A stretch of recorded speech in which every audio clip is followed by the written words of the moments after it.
This bad boy is going into the Sportage. Up next, check it out.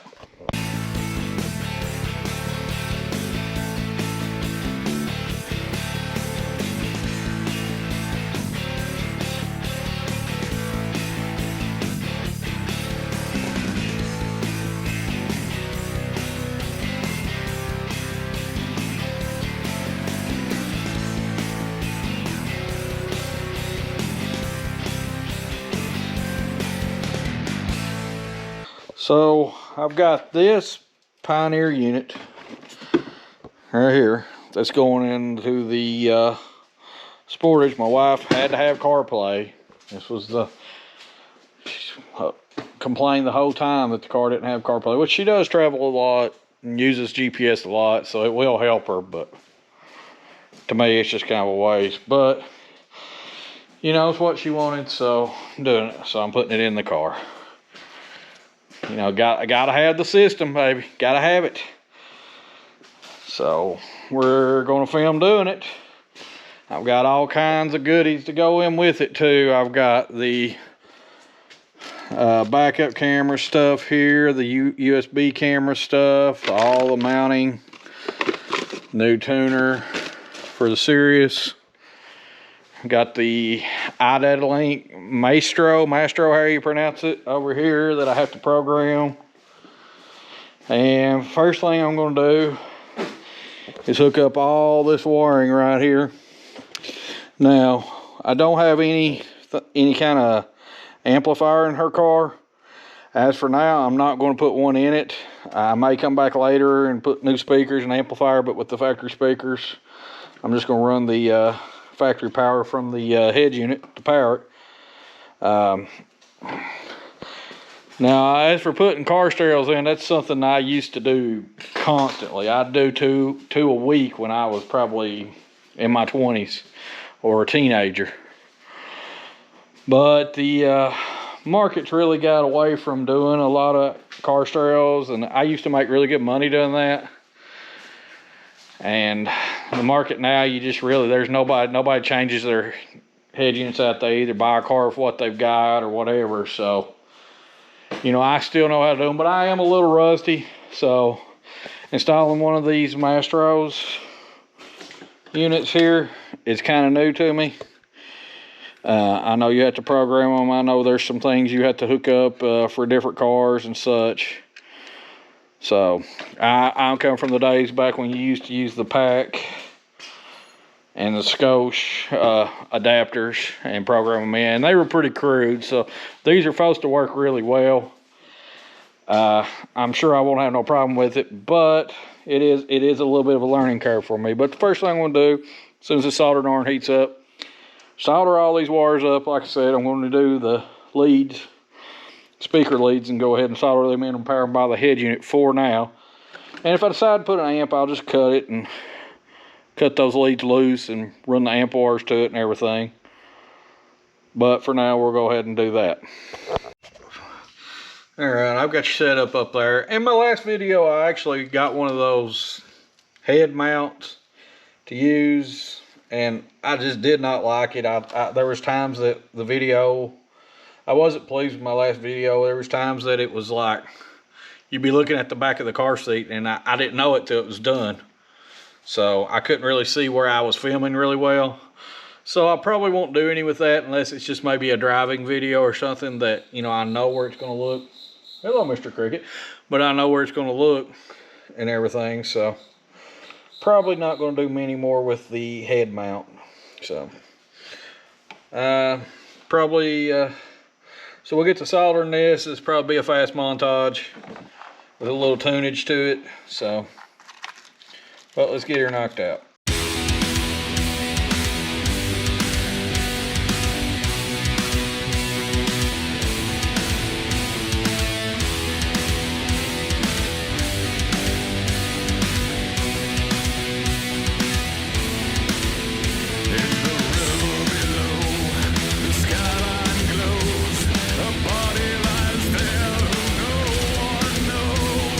Dead of the night, pale moonlight.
Okay.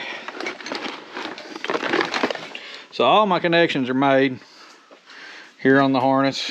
There's one for a camera. I'm not sure if I need to connect it. If I do, I'll use it. It's right there. But I'm not 100% sure if I need to use that yet. But the next step is to actually get in here and take the radio out, the factory radio out of the car. So I'm gonna go ahead and do that. And this panel comes off. I'm not sure how. Alright, so this panel right here comes off beside the glove box. And then there is, yeah, get a smaller bit. It's a little bit too big. I believe this one's should do it.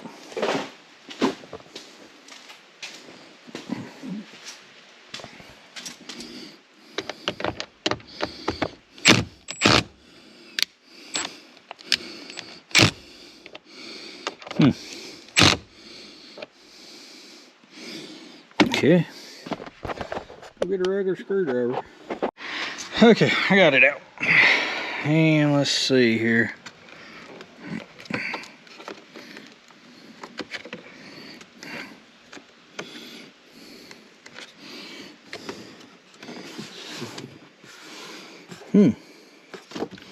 Sure is hard to grab. Well, that screws out. So it says online that this whole panel comes off here to here. You can see where it's separated. So let me see if I can pry it out. So this part has to come up, just up. It's pretty simple there. And then you can just grab it and it pops out. Sound like it broke, but it did not. So that's that. And then it looks like a couple screws, and then we got to figure out this USB port down here, which I don't see how that comes out, and nobody's told me online, so I'll have to figure that one out too. Okay, now I got the screws out here, so this guy should, if I'm seeing everything right, just come on out. I'm sure there's clips or something, but let's figure it. We'll figure this out just a second. Okay, so it was just clips. Let's see if I can pull it on off. As you can see, clips, and that's out. Now I have to take these 4 screws out of this and then take the screws out for the radio. So I'll go ahead and get that done. And once the screws is out, the radio just lifts out, and then you unplug these connections in the back. Pretty simple. So there's your connections. You got your XM, your antenna. And these are going to be like your speaker wires and your power leads. One of these is going to be the remote to the USB.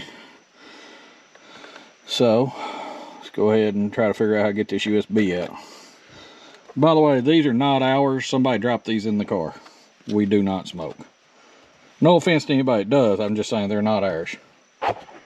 So these floating mounts here, you put them. You have like all kinds of junk you've got to put together here. So I'm going to take it over here on the bench and do it. All right.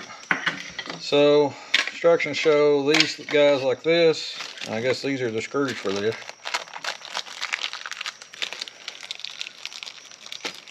I say this is the first time I've ever put one of these guys in. Oh great, they're Allen's. Why are they Allen screws?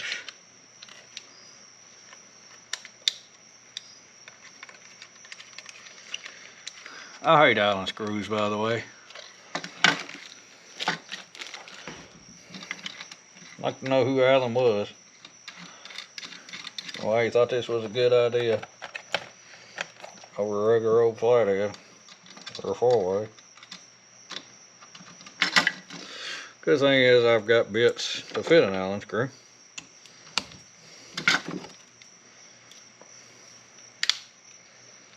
If I can get it in there. That's wonderful. Well, this one will not stay in this bit.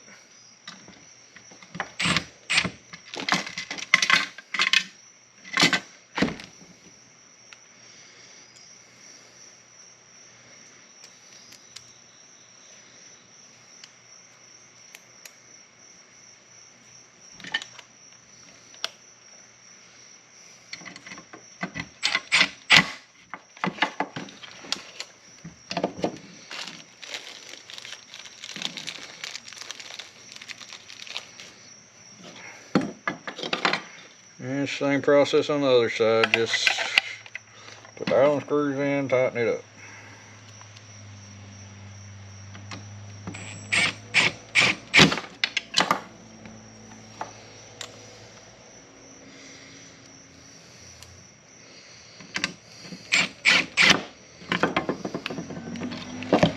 Change batteries. So, where's them screws? So I got these machine screws right here. And these all go in the side of the radio. I don't really say which ones. So, just gonna use these kind. One down.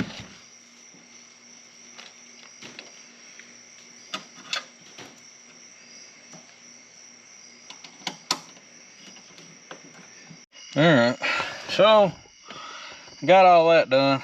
Here is the satellite radio antenna. Here's the aftermarket satellite radio. Now, if you'll notice down in there, that plug's the same.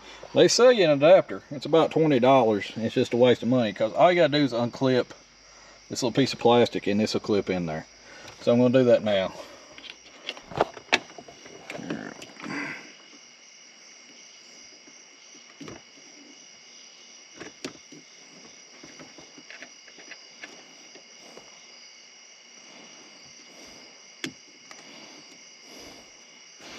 These two little tabs right here pop out.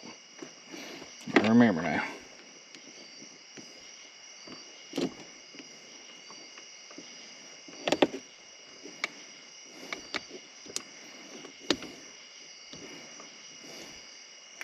One out. There it is. And we'll just put this up in case we ever need to change it.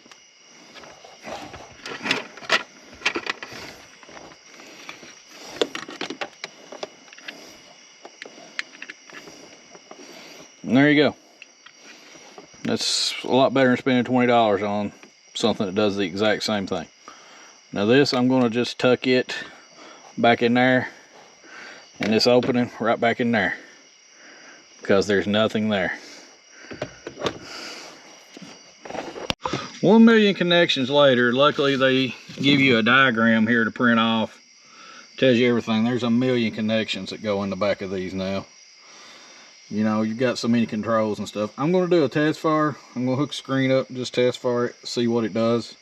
Make sure everything's working. I know the USB port's not going to work, but I've got to figure that out later. So I'm going to go ahead and put all this in and see if it works. Just temporarily, just plug it up. Alright, so I turned it on just a second ago. For some reason I had it on the wrong set. It's giving me a CAN bus error, which I don't have the CAN bus hooked up. The radio, as you can hear, static, which is not on a station that picks up anything or has an antenna hooked into it. However, it seems to be everything's working. Let's check over here, see if where's the steering wheel controls. Volume's working, station's working. Okay, mode's working. Okay, so those parts are working, so that's good. All that's working. Now I'm gonna pull it back out again. Get this aggravating key out of there. I'm gonna pull it back out again. Try to figure out this satellite. I have to use their antenna, so I'll just mount it right up here under the steering column. Best place to put those. Or over here, one I've not made up my mind yet. Might put it right there. I think that would be better. She'd be able to talk right into it. But other than that, use their mic. I don't know what I'm saying. Anyway, I'm kind of tired. But use their mic. And then we'll try to figure out this USB port. So all this mess and the spaghetti goes back in there. I've still not figured out this USB connector. So I'm kind of at a loss of it. So anyway, that's the harness. What I'm going to do is I'm going to go ahead and just plug the harness in where it goes, and we'll have it plugged in, and then I can just pop this panel out and put that back in once I figure it out, because I'm going to have to go read up on this one. It's very, very confusing. And there's 2 screws in that. I'm not sure how it comes apart. I don't have any kind of instructions whatsoever to put that in. Kind of flying blind. I'm pretty smart with this stuff, but you know, there are things that I still just, like I said, this is a lot newer system than I used to put in, so I'm having to learn as I go. But we'll figure it out. One bad thing that Pioneer does, you can't use the factory mic. It says it will not work with the car. So I opted to put it here. I figured that was the cleanest place to put it. The other option was put it right there, and it looked real out of place right there. So I didn't want to run it all the way over to there and try to run it down to the mirror. So that was my cleanest option. It's not really something you would see unless you were looking for it. And it's nice and neat tucked under there. I wish I could do it like somewhere's hidden, but that's all I can do. So to change this faceplate, there's 4 screws, these little silver screws, and they go in here. I'm going to show you in reverse, but it's the same thing. It was just, you either got for the bigger opening for like aftermarket units, or you've got for the factory unit with the knobs and all that. Actually, I don't even know if these screws are tightening back up. So actually, it looks like you don't even put the screws back in on the aftermarket units. Okay, just the tabs hold the aftermarket units. Okay, okay, nice to know. And there we go. And my reason for doing this unit over the others, you can actually reach the knobs to turn the vents, even though it's a little janky over here, but you can actually stick your finger in there and get it. A 9-inch, they make these that are bigger. 9-inch really would have been too big, so that one looks really good. And like I said, I can reach in here and hit my knobs. This one, like I said, it's a little janky, but you can still get in there. So I'm gonna go ahead and put everything back together for the night. I'll figure out the USB port and put that in. I can just take this part out, I believe, and get to everything for it. But I'm gonna go ahead and put it together tonight because it's really late. And I promised her I'd be in the house an hour ago, and I still ain't, so.